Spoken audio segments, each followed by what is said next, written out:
Imagina caminar por tierras que siempre fueron ricas, montañas de minerales brillantes, selvas llenas de oro y frutos, ríos que podrían haber dado vida y prosperidad a millones.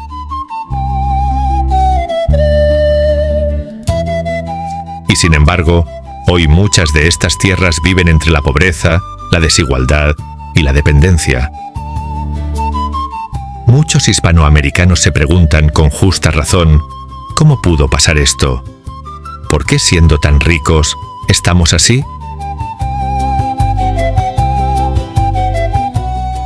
Yo nací en un pequeño pueblo de tierra roja y montes viejos, donde el sol cae lento sobre los tejados y el aire huele a maíz y a leña. No importa el nombre de mi tierra, porque podría ser cualquier rincón de América. Soy hispana, hija de una historia que me contaron a medias, heredera de palabras que ya venían gastadas por el tiempo.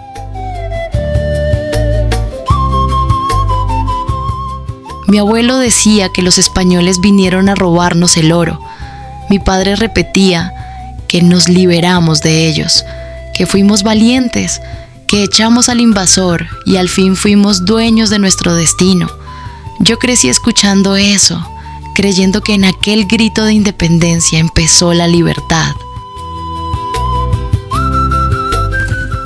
Nos cuentan con orgullo que nos liberamos de España, que nuestros antepasados lucharon y vencieron. Y sí, hubo héroes, hubo batallas, hubo sacrificio. Pero mientras caminaba por los caminos polvorientos de mi pueblo, veía a mi gente igual de pobre y me preguntaba, si nos hicimos tan libres, ¿por qué seguimos tan atados? Si la independencia trajo riqueza, ¿dónde está? Porque el campo se muere, las minas no son nuestras y las manos que trabajan apenas alcanzan para comer.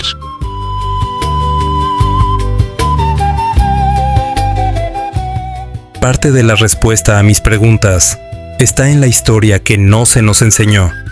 Al independizarnos, no nos libramos de los enemigos de España, solo les abrimos la puerta. Inglaterra, Francia y Holanda cambiaron el estandarte pirata por guantes blancos. Ya no abordaban galeones, ofrecían préstamos, tecnología y tratados que sonaban a progreso. Encontraron débiles y divididos a los estados hispanos recién nacidos, y allí insertaron su influencia económica, política y militar. Nuestros gobiernos criollos, orgullosos de su victoria sobre España, no advirtieron o no quisieron admitir que la independencia política no garantizaba libertad real. Quizás porque con el tiempo también empezaron a comprar conciencias. Mientras ensalzaban los triunfos de 1810, 1820 o 1825, la economía quedó atada a préstamos extranjeros. Los recursos naturales comenzaron a salir del país y la dependencia quedó disfrazada de comercio y modernización. Así, el hispanoamericano aprende, con un dejo de tristeza y reflexión, que la riqueza de sus tierras no es la misma que la riqueza de su libertad, que libertad y prosperidad no son la misma cosa, y que la historia enseñada, por muy heroica que parezca, es solo una parte de la verdad.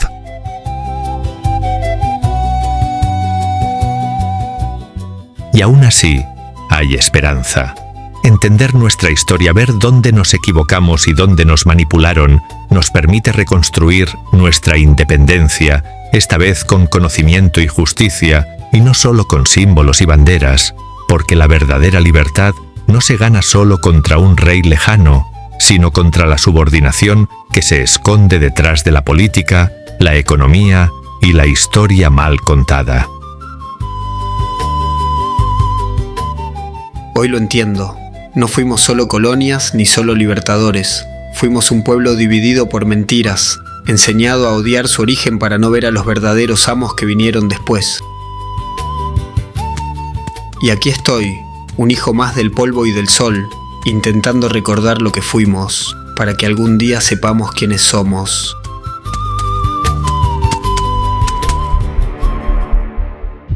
Fue un día cualquiera cuando escuché por primera vez el nombre de Napoleón, un francés ambicioso que cruzó Europa con el fuego de su ejército y la soberbia de quien se cree elegido por los dioses. Yo no sabía entonces que aquel hombre, con su mirada de acero y su lengua de engaños, cambiaría también la historia de mi pueblo. Napoleón no quería solo Francia, quería dominar el continente. Y con la excusa de marchar hacia Portugal, pidió permiso para cruzar España. El rey, confiado, se lo permitió. Pero el francés no se detuvo. Traicionó la hospitalidad y ocupó la península, destronó a los Borbones y puso en su lugar a su propio hermano, José Bonaparte. España ardía bajo la bota extranjera, mientras su pueblo, campesinos, soldados, clérigos, se levantaba en una guerra de sangre y fe. Y mientras tanto en América, los criollos miraban con inquietud. La madre patria estaba cautiva, los reyes eran prisioneros, y las nuevas ideas francesas de libertad y progreso empezaban a colarse entre los muros de las ciudades virreinales. Muchos pensaron que era el momento de romper los lazos, de gobernarse solos, pero otros, los más humildes, los más fieles, aún juraban lealtad al rey, esperando su regreso. Nadie nos dijo que, mientras tanto, Inglaterra observaba desde el mar. Acechante esperaba dar el golpe para obtener lo que históricamente siempre había codiciado. Nuestros puertos, nuestras minas, nuestros sueños.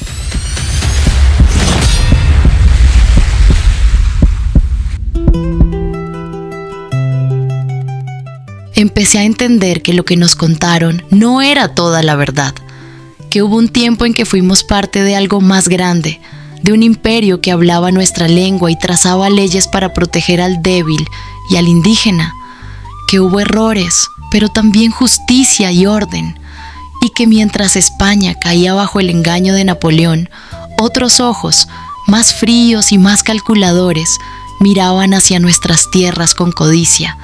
Y así, entre el engaño de Napoleón y las promesas de los ingleses, nacieron nuestras independencias, no de un ideal puro, sino de un laberinto de traiciones. Europa jugaba su partida, y nosotros, sin saberlo, éramos solo las piezas de un tablero ajeno.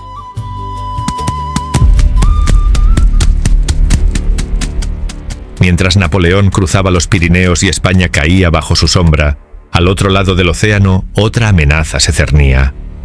En 1806 y 1807, los ingleses intentaron tomar Buenos Aires y Montevideo, creyendo que el Río de la Plata sería fácil presa, pero se equivocaron. El pueblo, sin ejército regular, sin refuerzos de la metrópoli, porque España estaba invadida, se levantó con sus propias manos. Hombres, mujeres y hasta niños pelearon calle por calle, defendiendo no solo su ciudad, sino su dignidad.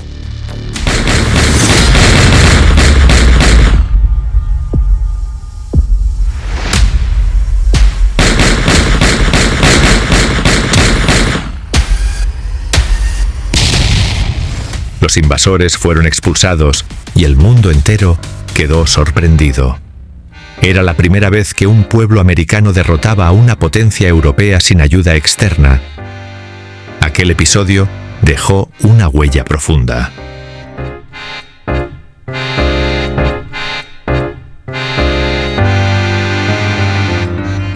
Mientras otras regiones serían seducidas más tarde por el espejismo de la independencia bajo influencia extranjera, los argentinos ya habían visto el rostro del invasor. Sabían que detrás de las palabras comercio libre y modernidad se escondía una nueva forma de sometimiento. Independencia de unos, pero dependencia de otros. Y ahí el hispano, cualquier hispano, puede comprender una verdad, que la libertad no tiene sentido si solo cambia el color de las cadenas, que no se compra con tratados, ni con deudas, ni con discursos. Los argentinos lo entendieron antes que muchos. Resistir al invasor era también resistir a la idea de que el extranjero podía salvarlos. Y esa conciencia, la de no aceptar una dependencia disfrazada de libertad, fue su mayor victoria. Tras el fracaso en Buenos Aires y Montevideo, los ingleses aprendieron algo fundamental. No era necesario invadir con soldados y cañones para dominar un país. Bastaba con controlar la economía, imponer tratados ventajosos y manejar las deudas. Desde entonces, la estrategia cambió. Sus barcos ya no traían invasores armados, sino contadores, contratos y promesas de modernidad. Así comenzaron a comprar nuestras riquezas y a condicionar nuestra independencia sin disparar un solo tiro.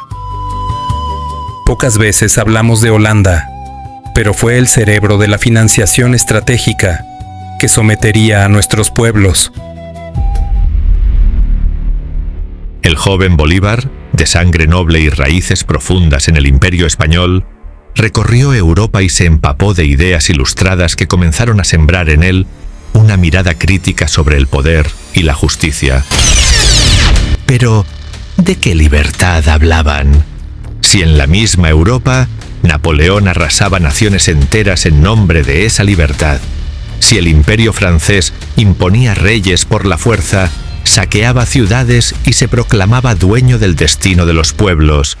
Y mientras España resistía la invasión, América se llenaba de discursos vacíos, que prometían independencia, pero que abrían las puertas a los mismos intereses extranjeros que siglos después seguirían gobernando. El corazón del joven Simón Bolívar comenzó a arder por la libertad de su tierra, y cada soldado que avanzaba junto a él parecía compartir la misma convicción. Bolívar había soñado con una América unida, gobernada por criollos, sin el yugo del Imperio español. Pero la guerra no se ganaba solo con ideales. Bolívar enviaba cartas a Europa, buscaba armas, dinero y voluntarios. En Londres encontró aliados dispuestos a ayudarlo. Compraba pólvora, contrataba hombres y recibía préstamos de banqueros ingleses que exigían garantías sobre las riquezas del nuevo país. Minas de oro y plata, ingresos de los puertos y aduanas y el control de rutas comerciales. De esta forma, parte de la riqueza de las nuevas repúblicas quedó hipotecada incluso antes de ser libres. Cada victoria en el campo de batalla dependía de ese apoyo invisible que llegaba desde tierras lejanas. Él creía estar luchando solo por la libertad, pero mientras celebraba la liberación de una ciudad o la firma de un tratado, los prestamistas en Inglaterra contaban su dinero, pensaban en cómo ganar más y se aseguraban de que el nuevo país quedara atado a ellos. El tipo de interés era tan alto que gran parte del dinero nunca llegaba a América, sino que se quedaba retenido en Inglaterra, engordando las ganancias de los banqueros. Así, sin saberlo, la independencia terminó favoreciendo a Inglaterra. Los préstamos se hicieron tan grandes y difíciles de pagar que Bolívar dejó a su país endeudado y controlado por banqueros extranjeros. Así el gran Bolívar escribió años después: «La deuda es un desastre, ha consumido el trabajo y los esfuerzos del pueblo». Ya no trabajábamos para España, ahora trabajábamos para Inglaterra.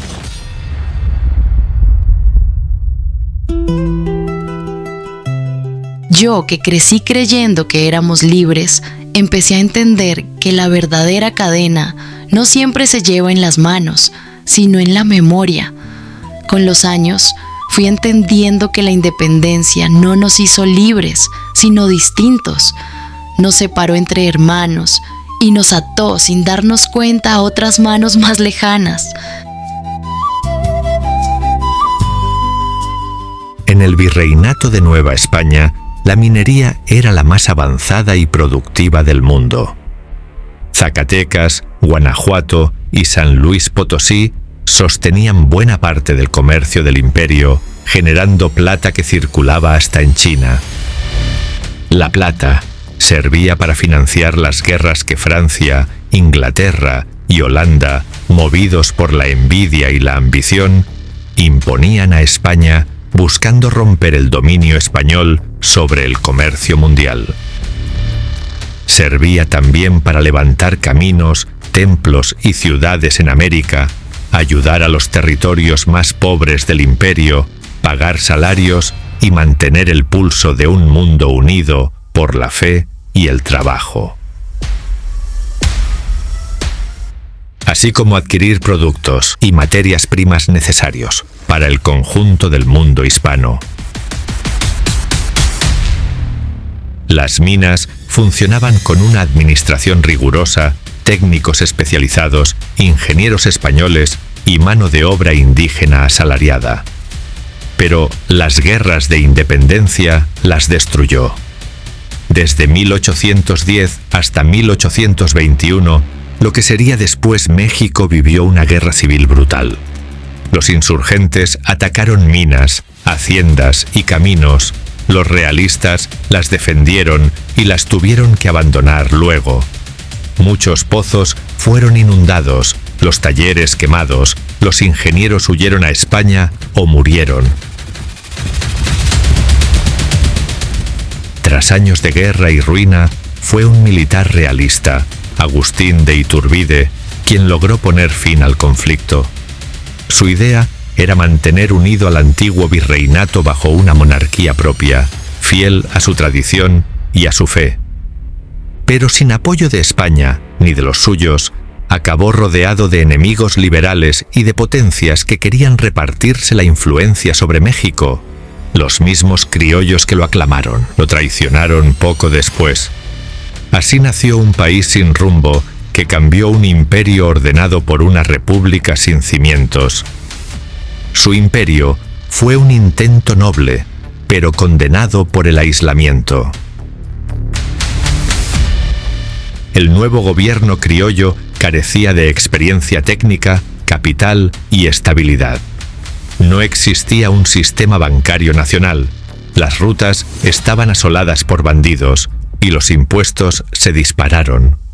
Las minas, que bajo España producían más de 25 millones de pesos anuales en plata, pasaron a producir menos de la mitad. México pasó de ser el mayor exportador de plata del mundo a un país empobrecido y dividido. El país, exhausto y en ruinas, buscó auxilio en quien menos debía: Inglaterra, la misma potencia que durante siglos había combatido a España en mares y colonias. En 1824, los nuevos gobiernos criollos firmaron préstamos millonarios con banqueros británicos. Prometían modernizar la nación, pero intereses y comisiones se cobraron antes de que el oro saliera de Londres, y lo poco que llegó fue devorado por la corrupción de los suyos. Así comenzó la trampa. El país pagaba deudas por un dinero que nunca había tenido en las manos. Inglaterra obtuvo lo que buscaba: el control del comercio, las minas y la deuda. Así el corazón financiero del Imperio español se convirtió en un país dependiente, pagando con su soberanía los intereses de su propia inexperiencia. Estados Unidos, que creía tener derecho divino a ocupar todo el continente hasta el Pacífico, vio en el caos mexicano una oportunidad. Llegó como un gigante que miraba nuestras tierras con hambre y sin paciencia. No necesitaba muchas excusas. Texas, Nuevo México, California, todo era una invitación al robo y la guerra. Vimos cómo las armas estadounidenses cruzaban fronteras, cómo los tratados se imponían bajo amenazas, cómo nuestras riquezas y territorios se perdían sin que nadie tuviera fuerza para impedirlo. Lo que España no pudo arrebatar, lo tomó Estados Unidos con facilidad. Soldados, diplomacia, presión económica. Y los pueblos mexicanos, recién libres, quedaron atrapados entre la ilusión de la independencia y la dura realidad de la invasión. En mi tierra, y en tantas otras, los nuevos gobiernos firmaron préstamos que jamás podrían pagar. Los pueblos que antes comerciaban entre sí, de Lima a Buenos Aires, de México a Manila, quedaron aislados, obligados a mirar hacia Londres o hacia Washington. Nos hablaban de libertad, pero nos vendían dependencia. El comercio libre destruyó los talleres que daban trabajo a nuestras manos. Las telas de Manchester inundaron América. Los hierros de Sheffield reemplazaron nuestras forjas. En menos de una década, la industria local que había florecido bajo el sistema imperial se apagó. Con el tiempo supe que, mientras nuestros pueblos celebraban su independencia, los barcos ingleses ya estaban fondeando en nuestros puertos. No traían soldados, sino contadores, contratos y promesas de progreso. Y así comenzaron a comprar todo. El cobre, la lana, el azúcar, el café, hasta los sueños. Nos prestaron dinero a cambio de obediencia. Construyeron ferrocarriles, pero las vías no unían a nuestros pueblos, sino a los puertos por donde salían nuestras riquezas. Pagábamos intereses con sangre y a cambio recibíamos discursos sobre la modernidad. En México, Inglaterra y luego Estados Unidos se disputaban el petróleo y el territorio.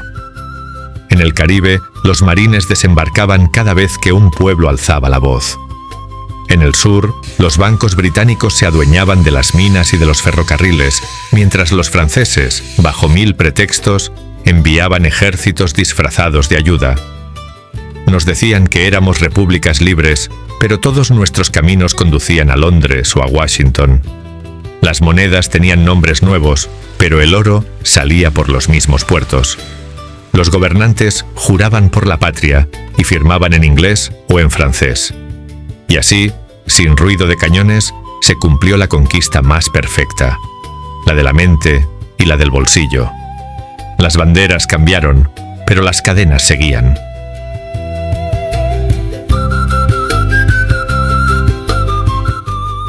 Crecí escuchando historias de Cuba, de cómo era antes, bajo España.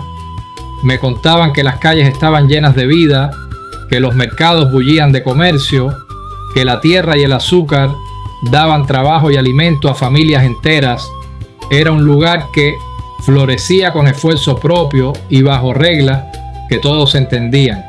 Luego intervinieron los norteamericanos, expulsaron a España y algunos pensaron que algo bueno traían, pero lo que dejaron fue diferente.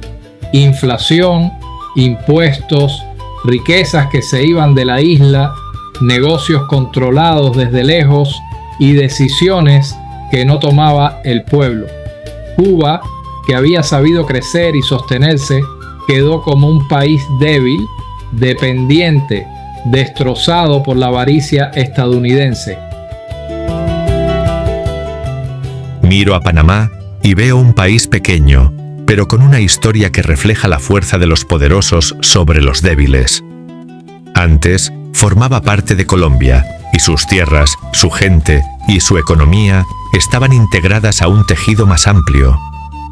Pero los intereses de Estados Unidos, ansiosos por controlar el canal y las rutas comerciales, lo dividieron. Se fomentó la separación, se manipularon políticos y leyes, y lo que debía ser un territorio unido terminó convertido en un estado dependiente, cuidadosamente diseñado para servir a un interés extranjero.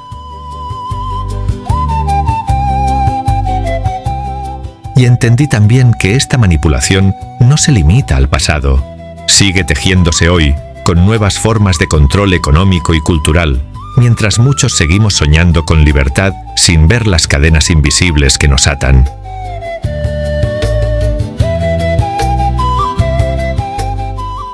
moldeaban nuestra percepción sobre nuestro pasado. Incluso nos borraron nuestra definición de hispano por latino. Minimizaron todo lo que España había dejado: leyes que protegían a los indígenas, redes de comercio interno, educación y administración. Todo eso que había permitido un cierto orden y desarrollo se presentaba como obsoleto, anticuado y sin valor. Debíamos imitar a los extranjeros y abandonar nuestra herencia hispana, aunque buena parte de esas ideas eran adaptaciones de lo que ya existía en los virreinatos. La independencia económica, política y cultural quedaba condicionada a la aceptación de esta narrativa de superioridad extranjera. Esto generó una especie de complejo de inferioridad, donde muchos hispanoamericanos comenzaron a valorar más las ideas, estilos de vida y productos extranjeros.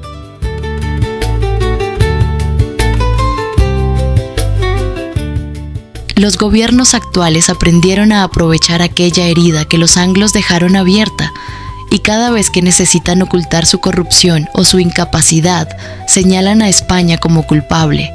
Y mientras distraen al pueblo con discursos de descolonización, entregan nuestras minas, nuestros mares y nuestras conciencias a nuevas potencias extranjeras. Así, la vieja estrategia del siglo XIX sigue viva: dividirnos, avergonzarnos de nuestra historia y mantenernos sometidos, sin cadenas, pero con mentiras, creando una brecha con la madre patria. Hoy, mirando atrás, entiendo que nuestras guerras no acabaron con la independencia, solo cambiaron de forma. El enemigo ya no vestía uniforme, vestía traje. Ya no tomaba nuestras tierras con espadas, sino con tratados y deudas. Y mientras los pueblos discutían sobre héroes y patrias, las potencias extranjeras se repartían nuestro destino como quien reparte un botín. Éramos libres, pero los niños trabajaban más. Los campesinos perdían sus tierras, y los indios, los primeros hijos de estas tierras, eran olvidados por las nuevas repúblicas. Cuando los nuevos gobiernos criollos tomaron el poder, hablaron de libertad y progreso. Pero esa libertad tenía límites, y ese progreso tenía dueño.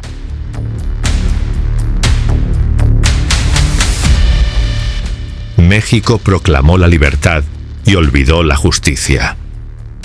El nuevo estado, gobernado por criollos, rompió con el orden hispánico que durante 3 siglos había protegido a los pueblos originarios. La Iglesia, que durante siglos había dado amparo a huérfanos, indios, enfermos y pobres, fue expulsada de las misiones y con ello el servicio social que ejercían.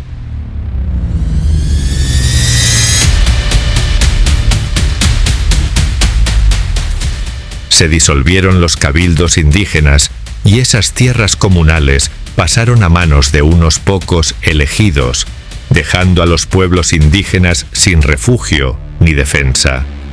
Sin religión ni ley que los amparase, los indios quedaron expuestos al hambre y al abuso. A finales del siglo XIX, mientras el sur ardía en Yucatán con la rebelión maya, el norte sufría la deportación de los yaquis y las campañas sangrientas contra los apaches.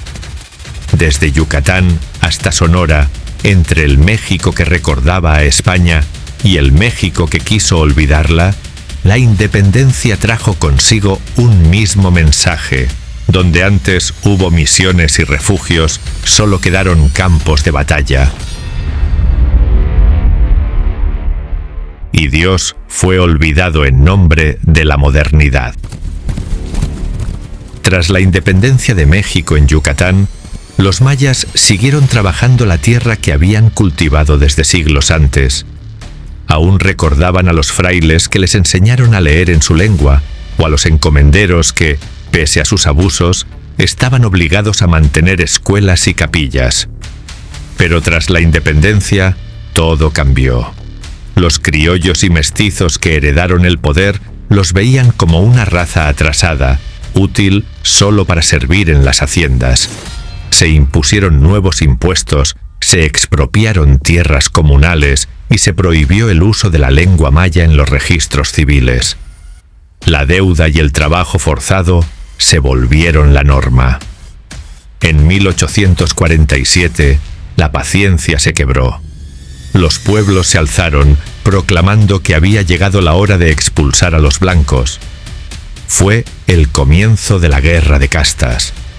A finales del siglo XIX, Porfirio Díaz decidió pacificar Yucatán. Con fusiles modernos y ferrocarriles, los soldados penetraron la selva, destruyeron pueblos y capturaron familias enteras.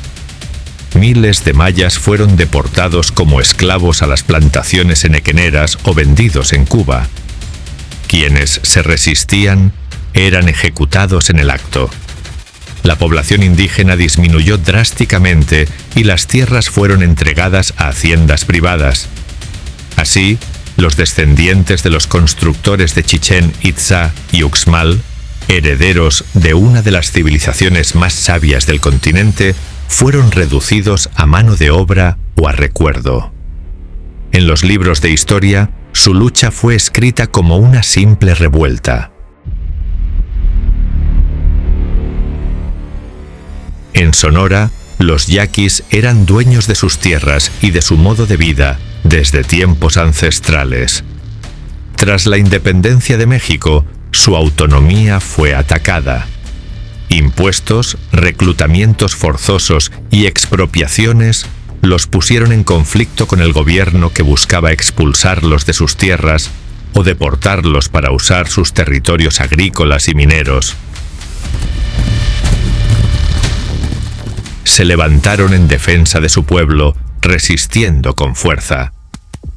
Sin embargo, la respuesta fue brutal. Muchos fueron asesinados, otros deportados a campos de trabajo en Yucatán o Sinaloa, separados de sus familias y obligados a vivir como esclavos en tierras ajenas.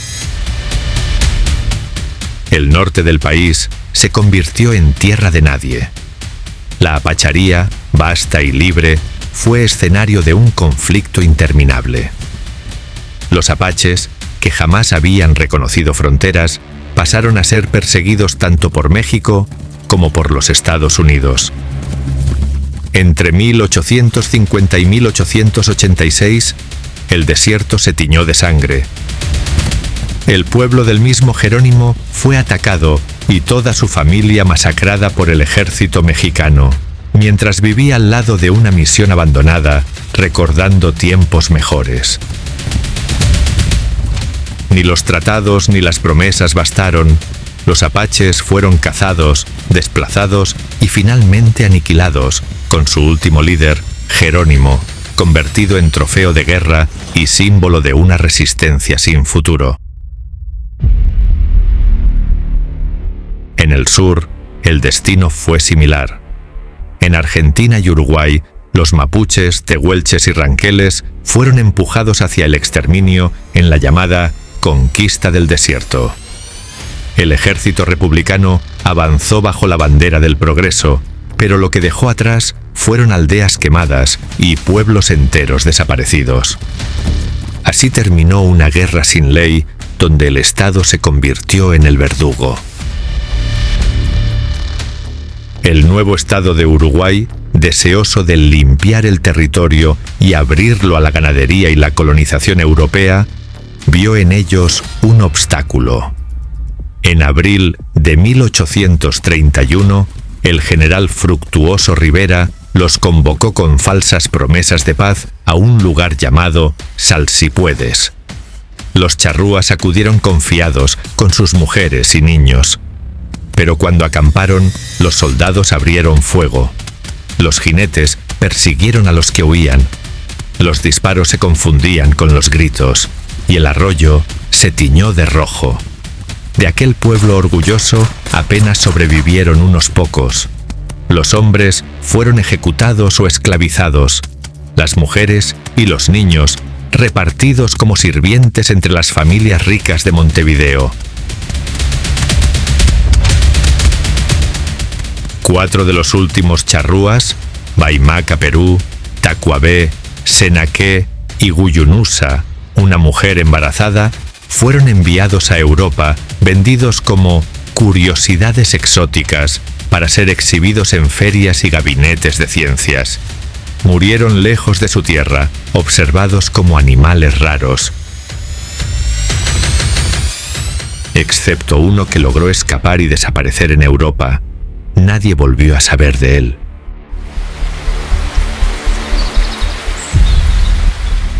Chile, en su propia pacificación de la Araucanía, siguió el mismo camino.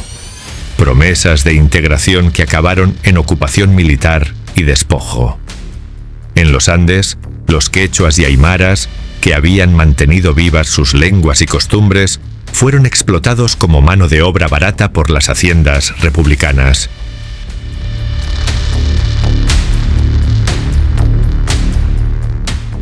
Hubo regiones, como algunas zonas del altiplano o del Amazonas, donde los pueblos conservaron cierta autonomía. Pero en casi todo el continente, su destino fue el mismo: pasar de ser pueblos con derechos reconocidos a convertirse en estorbos del progreso. La independencia, que debía traer libertad para todos, dejó a los primeros hijos de América sin patria. Los criollos se adueñaron del poder, los extranjeros del comercio y los indígenas del silencio.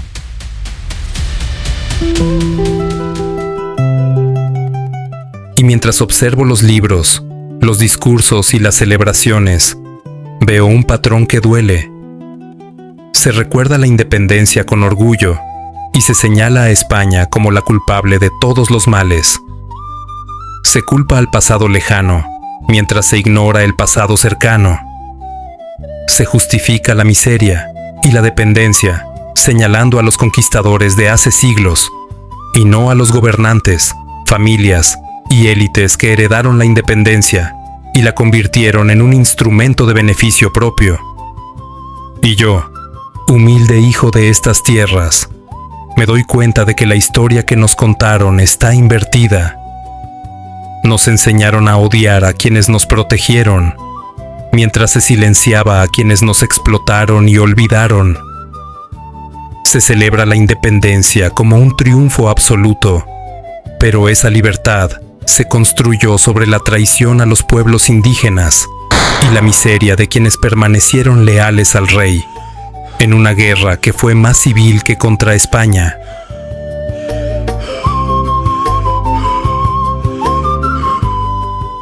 Las llamadas guerras de independencia fueron en realidad guerras entre criollos. No fue el pueblo quien se alzó, sino una élite que quiso ocupar el lugar de España. Los pueblos originarios, los verdaderos hijos de la tierra, se mantuvieron fieles a la corona, porque sabían que en las leyes de Indias aún tenían un refugio. Con la independencia lo perdieron todo: sus tierras comunales, sus cabildos, su voz. Lo que nació no fue una América unida, sino 20 repúblicas rivales, cada una gobernada por una minoría que hablaba de libertad mientras negaba justicia. Así se quebró el sueño de una patria grande, donde antes hubo un mismo idioma, una misma fe y una misma ley. Quedaron fronteras y olvido. Las guerras de independencia no fueron la victoria de los pueblos, fueron su mayor derrota. No somos pobres por herencia, sino por engaño. Hubo un tiempo en que éramos parte de un imperio que construía caminos, universidades, hospitales, un mundo que mezclaba sangres, sí, pero también saberes y leyes. Un mundo que los extranjeros quisieron romper, porque unido era demasiado fuerte. Irónicamente, muchos hispanoamericanos reprochan hoy el oro que se enviaban a España, sin ver que esa riqueza servía para sostener el escudo que protegía a todos. Aunque las riquezas provenían de América, el problema lo generaba Europa. Las rivalidades comerciales obligaban a España a destinar la plata americana para sostener ejércitos y flotas en el viejo continente, manteniendo los virreinatos al margen del conflicto. Cuando España cayó y los territorios quedaron solos, sin ejército ni respaldo, llegaron los mismos enemigos que durante siglos habían querido arrebatarle a España sus rutas y sus riquezas. El pirata se vistió de caballero y el saqueo se volvió educado. Entonces, sí se pagó con creces.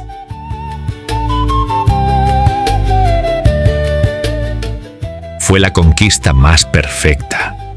Dividirnos y hacernos olvidar quiénes éramos. De niña me enseñaron que fuimos conquistados y luego liberados, pero nadie me explicó quién vino después.